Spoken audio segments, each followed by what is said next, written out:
শুভ পঞ্চমীর সকলকে। আজকে বেরিয়ে পড়েছে বৃষ্টির মধ্যেই ছাতা নিয়ে আমি আর রাহি।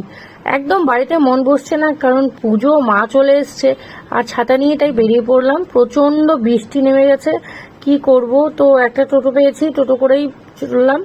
আর এই যে সেন্ট্রাল কলোনিতে প্রবেশ করছে ভেতরটায়, বরাবরের মতোই শিলিগুড়ির বড় পুজোর মধ্যে এটি একটি অন্যতম। দেখতে পাচ্ছ কত সুন্দর করে প্যান্ডেলটি করা হয়েছে, সামনের থেকেও দেখাচ্ছি তোমাদের।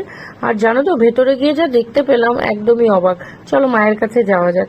আর এই যে দেখতে পাচ্ছ প্রচন্ড ভিড় ভেতরে, কেন বলো তো, বাইরে এত বৃষ্টি, তো সবাই যাবে কোথায়। তো ঝড়ো হাওয়ার মতো বৃষ্টি হচ্ছিল, আর ভেতরেই সবাই ছাতা নিয়ে দাঁড়িয়েছিল, কারণ ভেতরেও জল পড়ছিল। আমার তো ভয় লাগছিল যদি শর্ট সার্কিট হয়ে যায়, এদিকে বাইরেও বেরোতে পারছি না। তো এরপরে আমরা বাইরে বেরোলাম মায়ের অপরূপ রূপ দর্শন করে। এইভাবে পুজো আমাদের শুরু হলো। আর তোমাদের কেমন কাটালো অবশ্যই জানিও।